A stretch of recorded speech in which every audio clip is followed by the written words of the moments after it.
अब हम देखेंगे चैप्टर 3 सेक्शन 3 और चैप्टर 4 का सेक्शन 1।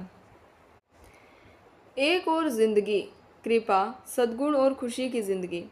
यह सच था, यह कोई सपना नहीं था जिससे वह जागेगा। अतीत अतीत था। स्टीफन रात के खाने के बाद अपने कमरे में अपनी आत्मा के साथ अकेले रहने के लिए जाता है। दहलीज पर रुकते हुए उसे डर और निराशा महसूस होती है। उसे चिंता होती है कि कमरे में बुरी शक्तियाँ उसका इंतज़ार कर रही हैं।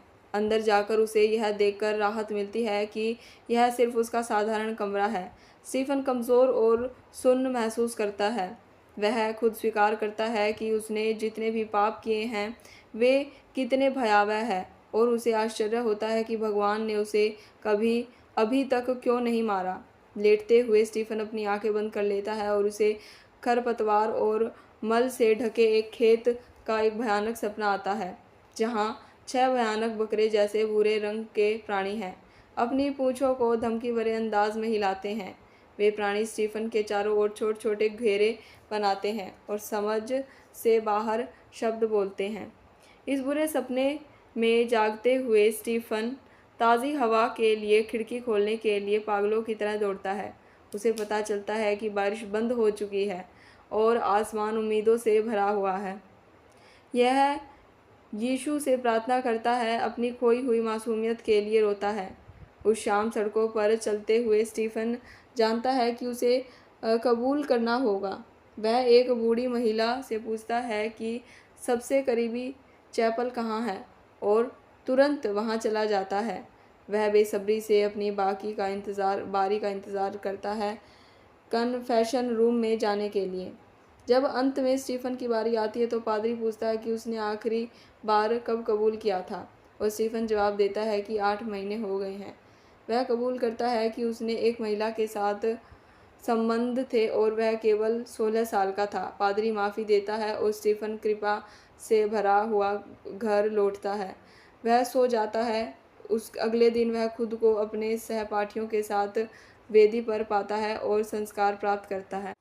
स्टीफन रात के खाने के बाद अपने कमरे में जाता है और सोचता है कि उसका एक नया अच्छा जीवन हो सकता है। उसे डर लगता है कि उसके कमरे में कुछ बुराई है, लेकिन अंदर जाने पर वह देखता है कि यह सिर्फ उसका साधारण कमरा है। उसे अपनी पिछली गलतियों पर बहुत दुख होता है और वह हैरान होता है कि भगवान ने उसे अभी तक मारा क्यों नहीं। वह सो जाता है और एक भयानक सपना देखता है जिसमें उसे गंदे जानवर घेर लेते हैं। स्टीफन अपने जीवन में एक नया धार्मिक अनुशासन शुरू करता है। वह हर सुबह प्रार्थना करता है, लेकिन उसे यकीन नहीं होता कि उसकी प्रार्थना उसके पापों को खत्म करने के लिए काफ़ी है। वह अपने दिन को प्रार्थना और आध्यात्मिक कार्यों के लिए बांटता है। वह अपनी जेब में माला रखता है और चलते समय उसे छूता है। वह भक्ति साहित्य पढ़ता है और पवित्र ट्रिनिटी के बारे में सीखता है। उसे भगवान के अपने लिए प्यार को स्वीकार करना मुश्किल लगता है। धीरे धीरे स्टीफन यह स्वीकार करने लगता है कि भगवान उससे प्यार करते हैं, और वह पूरी दुनिया को भगवान के प्यार की अभिव्यक्ति के रूप में देखता है। वह आध्यात्मिक रूप से सफल होने के बाद भी सावधान रहता है।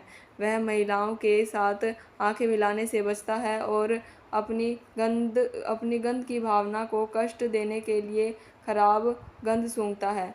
वह बिस्तर पर अपनी स्थिति कभी नहीं बदलता। अपनी आत्मानुशासन की कोशिशों के बावजूद उसे कभी कभी पाप का लालच होता है और चिड़चिड़ापन महसूस होता है। हालांकि वह खुद को इस बात से दिलासा देता है कि मजबूत प्रलोभन यह साबित करने के लिए कि उसकी आस्था शैतान के हमले के खिलाफ मजबूत है। वह खुद से पूछता है कि क्या उसने अपने जीवन को सुधारा है।